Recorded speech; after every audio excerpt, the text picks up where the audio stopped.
Halo teman-teman semua, kembali lagi di kuliah Sistem Tenaga Elektrik STE bersama saya Kevin Marojahan. Pada hari ini kita akan membahas mengenai hubung singkat atau fault calculation. Apa yang dimaksud gangguan atau hubung singkat? Gangguan ya sering juga disebut sebagai hubung singkat. Itu adalah sebuah kegagalan yang mengganggu arah dari arus beban. Apa yang maksud hubung singkat? Misalkan kita punya sebuah sumber ya, source, kemudian dia terhubung ke beban melalui jaringan transmisi induktif. Di sini ada beban. Nah, ini bisa kita modelkan di single line diagram sebagai sumber, ya, ada impedansi. Kemudian di sini ada beban. Kayak gini seharusnya. Tapi jika ada hubung singkat di sini, ya, sebenarnya apa terjadi kalau sebelumnya kan arah arusnya dari sumber ke sana ke beban. Nah, kalau ada hubung singkat di situ, akan ada short ke sini. Dan yang terjadi adalah semua arus nanti ngalirnya lewat sini. Gak ada arus yang mengalir lewat beban lagi karena beban adalah sebuah hambatan pada dasarnya. Dan ada drop tegangan juga. Jadi ini mengganggu arah arus beban yang seharusnya. Dan karena biasanya path-nya itu impedansi kecil, biasanya impact atau akibat dari hubung singkat ini adalah meningkatnya arus. Jadi bisa kita deteksi dari peningkatan arus. Ini adalah salah satu contoh hubung singkat yang bisa diakibatkan oleh petir, ya. Jika ada petir, nyamber ke kawat, biasanya akan ada kenaikan tegangan, ya, tegangannya naik sehingga bisa terjadi yang namanya tembus. Tembus itu artinya udaranya terionisasi sehingga bisa mengalirkan arus listrik. Ya, karena udara terionisasi dan di sini tiang ini biasanya terhubung ke tanah, akibatnya ada lompatan arus dan menghasilkan hubung singkat. Salah satu contohnya. Nah, ada hubung singkat itu yang bersifat symmetrical, 3 fasa. Artinya apa? Kalau ada 3 fasa RST atau ABC, kalau symmetrical itu tiga-tiganya terhubung. Ya, tiga-tiganya terhubung seperti ini. Kalau misalnya line to line, berarti ada fasa RST, itu cuma 2 dari 3 yang terhubung. Nah, kalau double line to ground, dari RST, itu ada 2 yang terhubung, kemudian terhubung lagi ke tanah. Nah, yang paling sering muncul itu yang satu fasa ke tanah, misalnya seperti petir tadi, ada RST, ada satu fasa aja yang terganggu.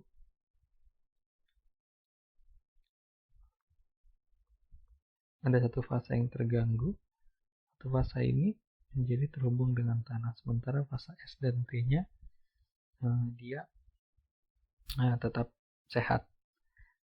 Nah, jadi ini ya beberapa tipe gangguan, dan yang paling sering muncul itu sekitar di atas 85% yang terjadi di power system sebetulnya itu yang sifatnya single line to ground.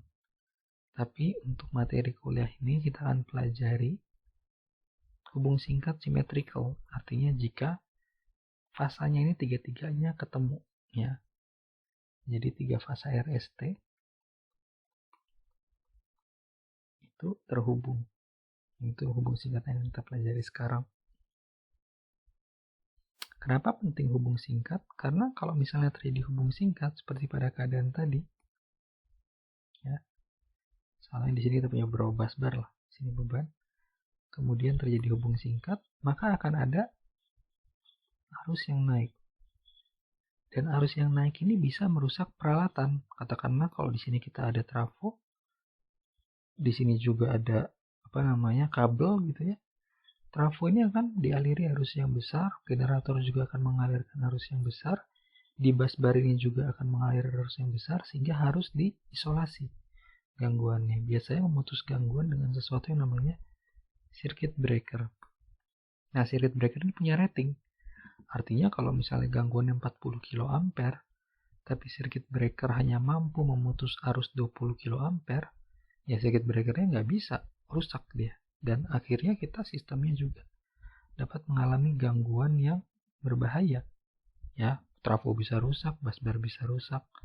Nah, sementara kalau kita sudah melakukan studi hubung singkat, kita bisa menentukan berapa sih rating breaker yang cocok, sehingga kalau ada gangguan, arus gangguannya bisa diputus oleh rating breaker tersebut. Oleh breaker tersebut. Oke. Nah, ini keadaan jika terjadi hubung singkat di terminal sebuah mesin sinkron. Ada mesin sinkron, kemudian di sini terminalnya mesin sinkron, ada hubung singkat. Yang terjadi itu adalah seperti yang digambar di kanan. Untuk setiap fasanya, fasa RST, ada komponen simetris dan komponen DC. Komponen simetris atau komponen AC ya. Maaf, komponen AC-nya itu sama untuk ketiga-tiga RST, sementara komponen DC-nya berbeda. Kenapa ada komponen DC?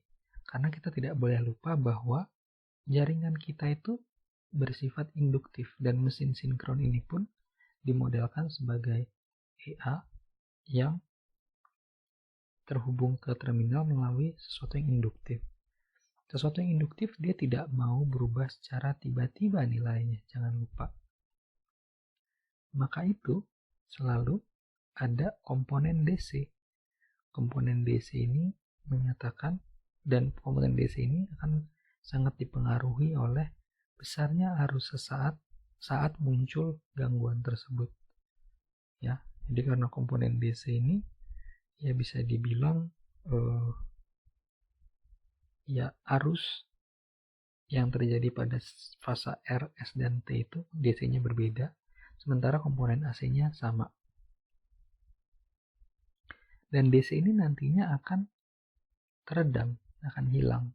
DC ini akan hilang. Sementara yang AC itu dia bersifat sustain. Nah, komponen AC-nya itu sendiri ada tiga fasa, bisa dibilang. Yang pertama fasa subtransient, kedua transient, dan ketiga steady state. Jadi, sebuah sifat unik pada mesin sinkron adalah begitu terjadi gangguan, arusnya itu beberapa cycle pertama itu besar sekali. Ya, di sini katakanlah kita lihat dia ada sekitar 2 cycle ya, 2 cycle sampai ya 1,5 sampai 2 cycle lah. Sampai 2 cycle dia subtransient. Kemudian arusnya mengecil tapi tetap masih teredam. Ini adalah fase transient. Biasanya lamanya adalah sekitar 5 cycle. Kemudian steady state ini baru sisanya. Sisanya itu dia steady state. Nah, waktu steady state ini arusnya sudah konstan aja segitu. Artinya pada saat hubung singkat kita juga memiliki tiga period. Ya, period subtransient arusnya paling besar. Transient arusnya sudah masih besar tapi sudah mulai teredam. Sementara steady state itu adalah arus hubung singkat yang sustain, yang tahan gitu aja. Nah, masing-masing periode tadi, periode subtransient, transient, dan steady state itu diwakili oleh impedansi hubung singkat. Kalau di sini reaktansi hubung singkat yang berbeda. Oke. Biasanya berarti ada 3 reaktansi yang subtransient, reaktansi transient, dan reaktansi steady state. Nah, kalau steady state cuma X doang. Di mana reaktansi yang subtransient ini lebih kecil daripada reaktansi transient, lebih kecil pada steady state. Karena apa? Jangan lupa ini arusnya paling tinggi. Di sini arusnya sudah mulai teredam tapi masih tinggi. Di sini arusnya tinggi tapi sudah sustain.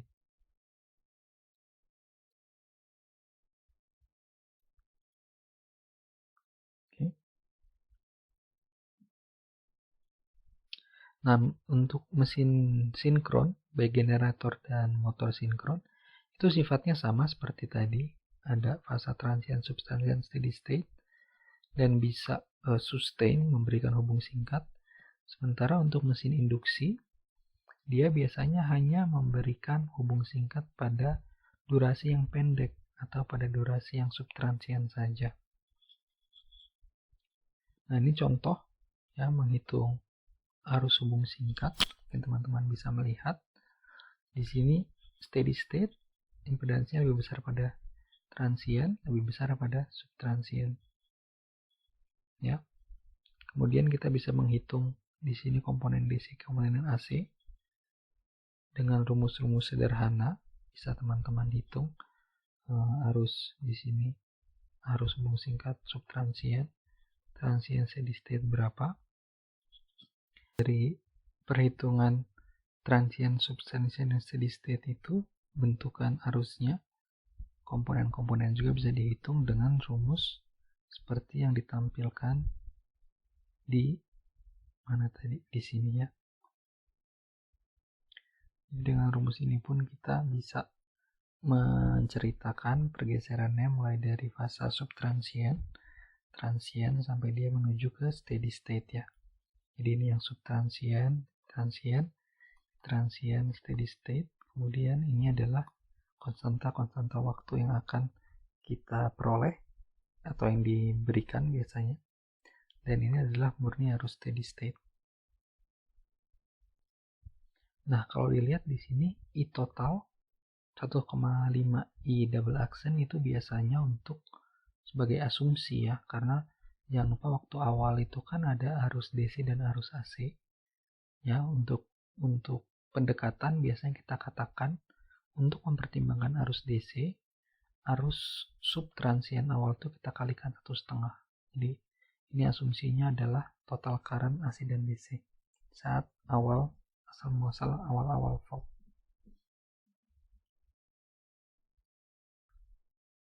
Nah, di sini kita akan mempelajari hubung singkat. Contohnya ada dua generator paralel, generator G1 dan G2 ratingnya sama.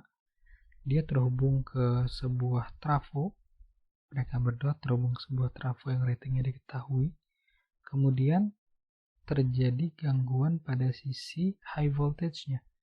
Jadi di sisi sini ya. Jadi gangguan apa yang terjadi? Ini dia salah tulis yang resistance tapi reactance. Apa yang terjadi? Kita diminta berapa arus subtransient yang akan mengalir. Kemudian di sini juga diketahui high voltage side of transformer awalnya 120 kV. Nah, kita lihat, kita bisa menghitung Z new tentunya dari persamaan persamaan untuk mengubah besaran per unit dari besaran awal ke besaran sistem. Di sini kita peroleh bahwa X1 dan X2-nya generator setelah digunakan X system itu menjadi 0,4 per unit masing-masing. Sementara transformator 0,08 per unit. Ini nggak sulit ya, cuma diubah aja. Yang given kan tadi 50. Yang V given-nya tadi 13.800 tetap. S given-nya itu adalah 50.000. Sementara yang baru V given-nya nggak berubah, sementara S new-nya menjadi 100.000. Itu aja cara mengubahnya.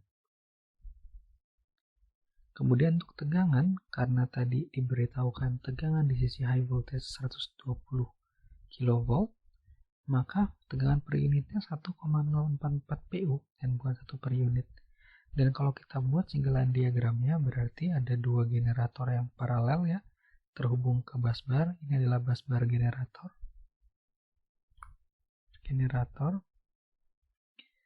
Masing-masing tegangannya sekian dengan impedansi masing-masing sekian. Mereka terhubung ke, ini adalah trafo. Dan di sini terjadinya hubung singkat. Nanti ditutup saat terjadi hubung singkat.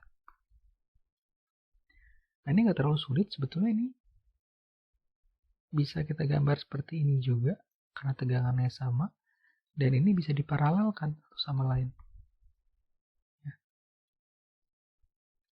Jadi kalau itu diparalelkan, kita bisa hitung bahkan seperti ini.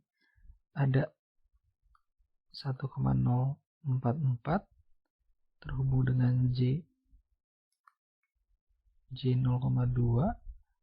Kemudian di sini ada J 0,08, ini hubung singkat. Nah, berapa arus per unitnya? Kita bisa hitung, berarti arus per unitnya adalah 1,044 dibagi 0,2 J ditambah 0,08 J. Nah, di sini berarti arusnya adalah 3,728 ya. Sudut minus 90 derajat. Ya. Dan hitungan kita tadi betul, hitungan kita lebih simpel ya. 3,728 sudut 90 derajat sama dengan ini. Lebih cepat perhitungannya, sehingga arus gangguan subtransiennya kita kalikan dengan IBS-nya, kita peroleh sekian ampere. Nah, selanjutnya kita belajar bagaimana menghitung arus gangguan menggunakan matriks impedansi. Ya, sebelumnya kan kita pakai rangkaian listrik sederhana aja. Kalau pakai matriks Y dan matriks Z seperti apa? Ini sebagai contoh, ada sebuah sistem tenaga, ya, ada 2 generator, ada sistem transmisinya. Nah, pada awalnya kita bisa mengasumsikan bahwa tegangan sistemnya 1 per unit di mana-mana, dia unloaded. Ya, jadi untuk analisis hubung singkat biasanya kita bisa mengasumsikan untuk perhitungannya bahwa sistemnya unloaded aja. Jadi pada keadaan normal tidak ada arus mengalir, tegangan di mana-mana sama. Nah, jadi sehingga kita bisa mengatakan bahwa kalau sistemnya unloaded nggak ada arus, kita bisa membuat sistemnya menjadi seperti ini yang di kanan. Ada EA dari masing-masing generator, kemudian ada reaktansi subtransien dari generator dan impedansi transmisi. Nah, bagaimana cara menghitung hubung singkat? Katakanlah kalau terjadi hubung singkat pada busbar 2, ya, pada busbar 2 ini terjadi hubung singkat, berarti kan harusnya di sini terjadi arus ke bawah sana. Kan? Nah, arus ke bawah ini kan sebetulnya adalah arus yang terjadi karena beda potensial antara bus 2 dan bus referensi adalah 0. Sehingga karena kita tahu tegangan di mana-mana adalah sama, nggak ada arus mengalir, berarti kita bisa mengatakan bahwa ini terdiri dari 1 sudut 0 dan kalau mau lewat atas juga boleh minus 1 sudut 0. Nah, gini. Artinya, apa artinya? Kalau kita sedang menganalisis dengan menggunakan metode superposisi, kita bisa melakukannya 2 kali. Superposisi yang pertama, kita gunakan tegangan 3 ini. Kalau digunakan tegangan 3 ini, kita bisa menghitung berapa sih IF1? IF1 sama dengan 0. Karena pada keadaan yang kita pakai sumber tegangan warna kuning, itu tidak ada arus yang akan mengalir. Nah, untuk superposisi yang kedua, baru kita gunakan sumber tegangan yang ini, yang minus 1 sudut 0. EA1 kita matikan, ya. Kalau superposisi dimatikan, berarti beda potensialnya 0, ini seperti hubung singkat, ini hubung singkat, ini hubung singkat. Nanti diperoleh akan ada arus mengalir ke sana, IF2. Nah, IF yang muncul itu adalah IF1 plus IF2. IF1-nya sama dengan 0. IF sama dengan IF2. Oke. Itu intinya menggunakan metode superposisi Ya, di sini IF-nya itu akan sama dengan 0. Sementara selanjutnya di sini yang kita pakai yang bawahnya ada IF-nya sekian, dan kita tahu bahwa IF total sama dengan IF 1 tambah IF 2. Nah, ini contohnya, kita gunakan langsung angka. Ya, kita tahu dari sini, dari matriks ini kita bisa langsung buat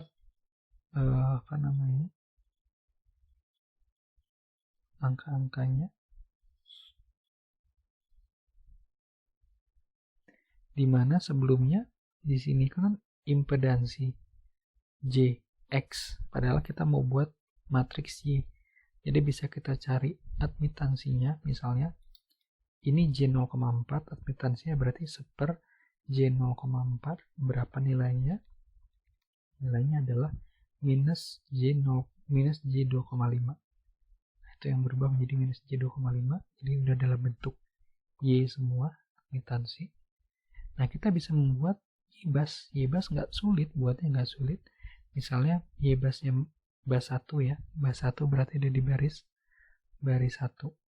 Gimana caranya? Yang diagonal dia berisi penjumlahan semua yang terhubung ke bas 1. Berarti silakan dijumlahkan.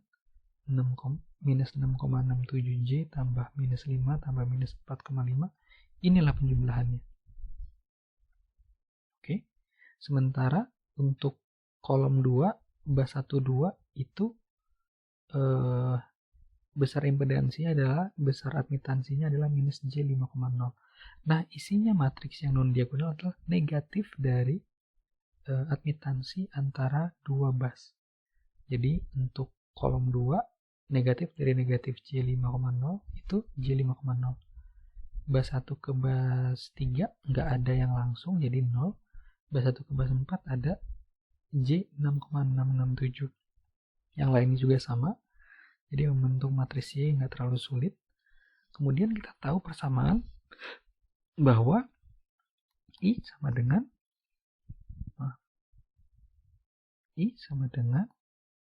Y dikalikan V. Nah, ini I sama dengan Y dikalikan V. Tapi masalahnya di sini kita nggak bisa langsung mencari delta V karena I-nya pun kita belum tahu. Makanya kita bisa mencari, kita ganti justru menjadi V sama dengan Z dikalikan I, dimana Z-nya ini adalah inverse dari matriks Y. Kita bisa gunakan MATLAB contohnya. Nah, ini bisa kita peroleh persamaan yang V sama dengan Z dikalikan I, ya. V sama dengan Z dikalikan I. Dan kita lihat untuk baris yang kedua, baris yang terjadi fault tadi, kita bisa menemukan persamaan minus VF sama dengan Z22 dikalikan minus IF. Dari sini kita bisa memperoleh berapa besarnya IF. IF dapat. Dari situ, kalau IF udah dapat, kita bisa menghitung V pada semua busbarnya ya. Jadi kayak tadi, IF-nya udah dapat, masukin aja, kita bisa menghitung berapa delta V1, VF, delta V3, delta V4 tuh dapat semua. Nah, oke. Nah, tapi jangan lupa ini delta V1, delta V2, delta V3, delta V4 ini dilakukan pada superposisi saat kita hanya menyalakan si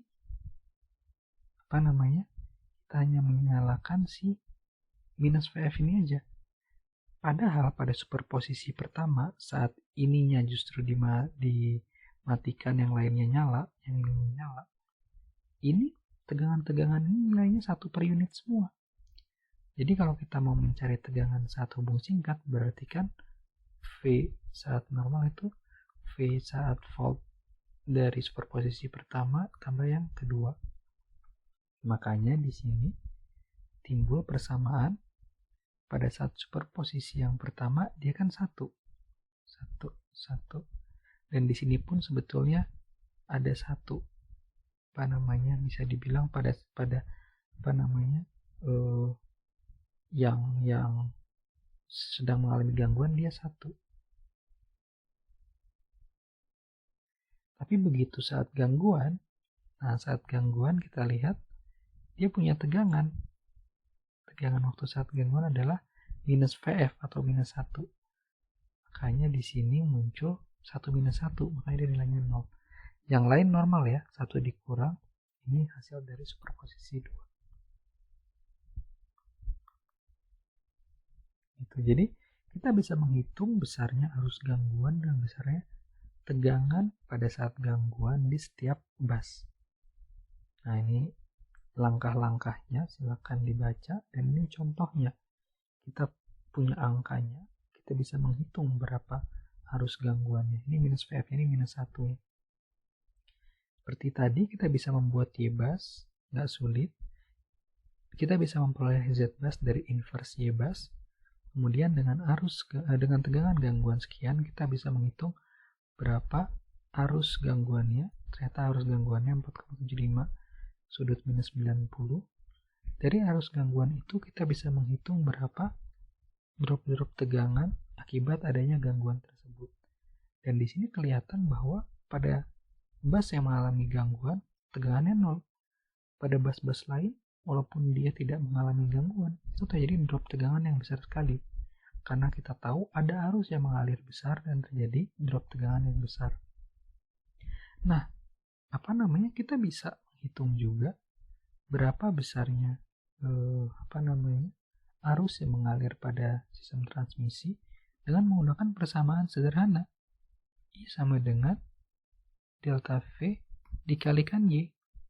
Nah, itu bisa dihitung jadi arus yang mengalir dari satu busbar ke busbar lainnya. Nah, itu mungkin materi hubung singkat. Yang poin pentingnya di sini adalah kalian memahami apa itu hubung singkat dan apa dampaknya. Jadi dampaknya hubung singkat, ada arus besar yang mengalir. Arus besar itu umumnya berasal dari mesin sinkron, dan akibat dari arus besar tadi ada drop tegangan di busbar-busbar di seluruh sistem, walaupun busbar tersebut tidak secara langsung mengalami gangguan. Dan kalian bisa menghitung arus hubung singkat dengan menggunakan teorema superposisi, dan juga kalian bisa menghitung kalian bisa membuat Y-bus. Kalian bisa membuat Y-bus, kemudian kalian bisa menghitung berapa Z-busnya. Dari situ kalian menghitung arus gangguannya berapa. Dari situ kemudian kalian bisa menghitung berapa drop tegangan akibat arus gangguan. Sehingga kalian bisa memperoleh berapa tegangan di setiap busbar di sistem pada saat terjadi gangguan. Itu saja materi kuliah hubung singkat. Terima kasih atas perhatiannya.